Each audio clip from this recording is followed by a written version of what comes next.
द्रोणाचार्य और कृपाचार्य के योग शिष्यत्व में कौरवों और पांडवों की शिक्षा कंप्लीट हुई। जनता के सामने रंगभूमि में राजकुमारों ने अपनी अपनी क्षमता का प्रदर्शन भी किया। इससे जनता और राज परिवार तो खुश हुआ ही, स्वयं द्रोणाचार्य भी संतुष्ट हुए। अब उन्होंने सोचा कि अब उनके गुरु दक्षिणा लेने का समय आ गया था। यह दक्षिणा कुछ विशेष था जिसके लिए वह हस्तिनापुर आए थे और जिसके लिए उन्होंने भीष्म से पहली बार मिलते समय ही बोला था कि मैं अपने योगी शिष्यों द्वारा कोई विशेष कार्य सिद्ध करवाना चाहता हूँ। संकेत में अपने सभी शिष्यों से पूछ चुके थे और जिसके लिए बिना जाने कि वो चीज क्या है देने की प्रतिज्ञा अर्जुन ने कर ली थी। वास्तव में जब द्रोणाचार्य अपने बचपन के मित्र द्रुपद से मदद मांगने गए थे तब उन्होंने उन्हें बहुत अपमानित किया था। तभी से वे ऐसे शिष्य चाह रहे थे जो द्रुपद को हराकर उनका अभिमान चूर कर दे। द्रुपद द्वारा द्रोणाचार्य के अपमान की बातें पिछले वीडियो में की गई है। तभी से वे ऐसे शिष्य चाह रहे थे जो द्रुपद को हराकर उसका अभिमान चूर कर दे। इसी उद्देश्य वे हस्तिनापुर आए और यहाँ के राजकुमारों को अपना शिष्य बनाया। आजीविका की उनकी समस्या का तो यहाँ समाधान हो चुका था, पर अपने अपमान का बदला लेना अभी बचा था। यही गुरु दक्षिणा वह अपने शिष्यों से लेना चाह रहे थे, लेकिन अभी तक अपने इस संकल्प को उन्होंने किसी से बताया नहीं था। उन्होंने कौरवों और पांडवों को बुलाया और उनसे गुरु दक्षिणा देने के लिए कहा। उन्होंने कहा, पांचाल राज द्रुपद को युद्ध में कैद करके मेरे पास ले आओ, यही मेरे लिए सर्वोत्तम गुरु दक्षिणा होगी। सभी राजकुमार गुरु दक्षिणा देने के लिए युद्ध के लिए तैयार होकर पांचाल देश के लिए चल पड़े। आचार्य द्रोण भी उनके साथ थे। कौरव और कर्ण पुरानी प्रतिद्वंदता कारण चाहते थे कि यह काम वह पहले पूरा कर ले ताकि गुरु दक्षिणा देने का सारा क्रेडिट उनको मिले। साथ ही वे पांडवों से अधिक अच्छे योद्धा भी साबित हो जाते। इसीलिए दुर्योधन, कर्ण, युयुत्सु, दुशासन, विकर्ण, जलसंध और सुलोचन अपने कुछ साथियों के साथ पहले युद्ध करने के उत्साह में पहले ही पांचाल देश की राजधानी पहुंच गए। वे वहां के निवासियों को मारते पीटते हुए राजधानी को रौंदने लगे। वे सब राजधानी में राजपथ पर बड़े उत्साह से चल रहे थे। तब तक राजा द्रुपद को कौरवों के आक्रमण की सूचना मिली। वे एक विशाल सेना लेकर मुकाबले के लिए आ गए। शीघ्र ही कौरव सेना हार गई। वे सभी प्रमुख वीर घायल हो गए। वे सब नगर से बाहर की तरफ भागने लगे। कौरवों का अति उत्साह और उनके बल को देखते हुए अर्जुन को विश्वास था कि वे द्रुपद को बंदी नहीं बना पाएंगे। इसलिए उसने द्रोणाचार्य से युद्ध के विषय में सलाह की और कहा कि पहले कौरव अपना पराक्रम दिखा ले तब वे युद्ध करेंगे। सभी पांडव ऐसा सोचकर नगर के बाहर आधे कोस की दूरी पर ठहर गए थे।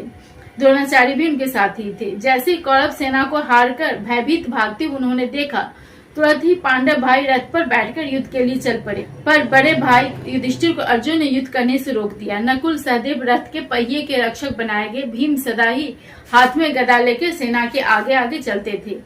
दोनों पक्षों में भयंकर युद्ध हुआ। छोटी पांडव सेना ने अपने युद्ध कौशल और पराक्रम से बड़े पांचाल सेना के पैर उखाड़ दिए।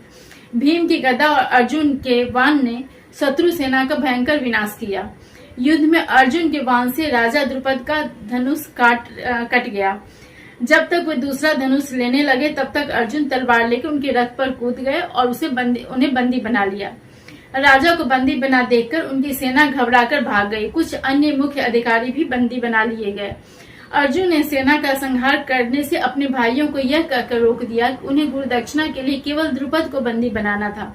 द्रुपद उनके संबंधी है, इसलिए उनकी सेना या राजधानी को नष्ट नहीं किया जाना चाहिए।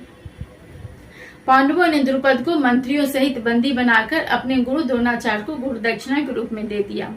राजा द्रुपद अब असहाय बंदी थे। उनका राज्य छीन लिया गया था, धन छीन लिया गया था, राज्य चला गया, अभिमान चूर हो गया। द्रोणाचार्य ने उनसे कहा, मैंने बलपूर्वक तुम्हारे राष्ट्र को रौंद डाला, तुम्हारी राजधानी मिट्टी में मिला दिया। अब तुम शत्रु के वश में पड़े हुए जीवन लेकर यहाँ आए हो। अब पुरानी मित्रता चाहते हो क्या?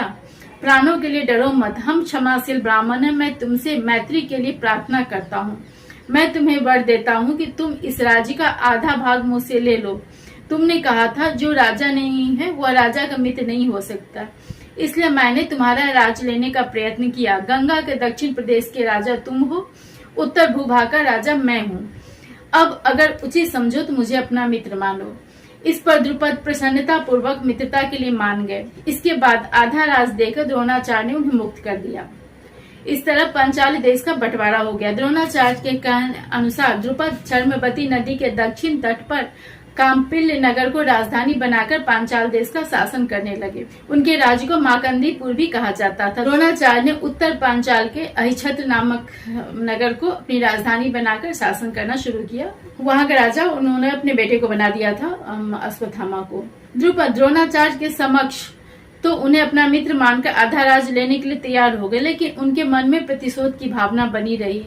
वे जानते थे कि अपनी क्षत्रिय शक्ति से उन्हें परास्त नहीं कर सकते थे, इसलिए वे ऐसा शक्तिशाली पुत्र चाहते थे जो द्रोणाचार्य को मार सके। ऐसा पुत्र उन्हें प्राप्त हुआ दृष्टिद्युम्न के रूप में। इसी युद्ध में उन्होंने अर्जुन के पराक्रम और उनके रूप को देखा और उनके मन में इच्छा हो गई कि काश उनकी कोई बेटी होती तो वो इसका विवाह अर्जुन से करते। और इसलिए जब उन्होंने यज्ञ किया तो उसमें एक बेटा और बेटी दोनों के लिए उन्होंने वरदान मांगा था, और यही बेटी हुई द्रौपदी, जो कि आगे चलकर पांडवों की पटरानी बनी। धृष्टद्युम्न और द्रौपदी के जन्म की कहानी आगे चलकर करेंगे। अभी चलते हैं हस्तिनापुर। पांचाल जीतकर आने पर हस्तिनापुर में क्या हुआ, इस सब की बातें अगले वीडियो में करेंगे।